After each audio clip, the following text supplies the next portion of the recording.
Сәлем достар, менің атым Диана, менің каналыма қош келдіңіздер. Бүгін сіздермен өте пышны, жұмсақ болып шығатын бауырсақ дайындайтын боламыз.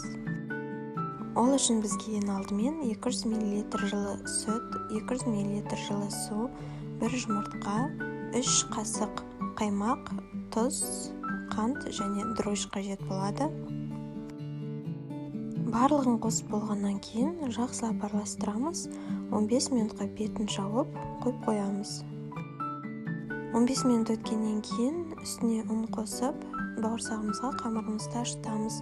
Жалпы ұн көлемі 450-500 граммдай болды.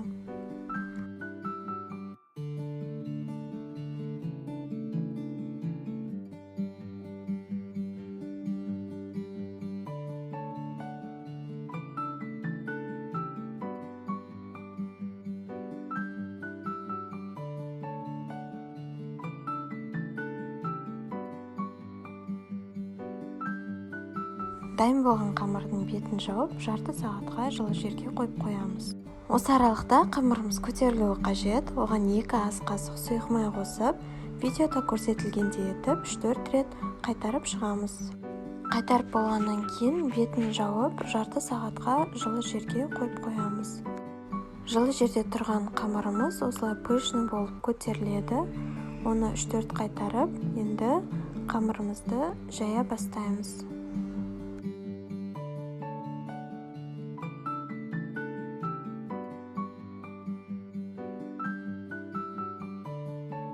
Жайып болғаннан кейін бауырсақтың формасын дөңгелек немесе 4 бұрышты қылып кессеңіздер болады. Менде арнайы форма, сонымен дөңгелек формасын жасап шықтым.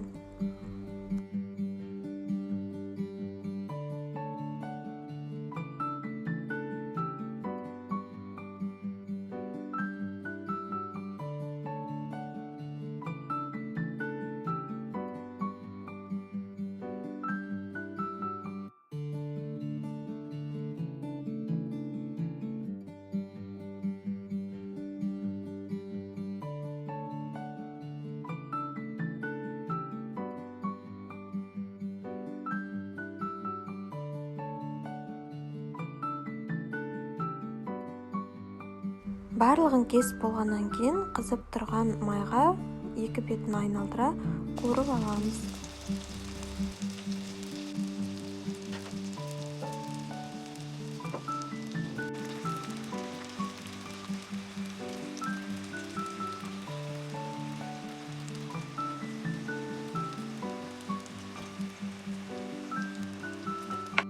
Осымен біздің бауырсағымыз дайын болды. Осы рецепт бойынша жасап көріңіздер, барлықтарыңызға ұнайды деген ойдамын. Және де комментарий жазып, лайк басуды ұмытпаңыздар. Рахмет, ас болсын.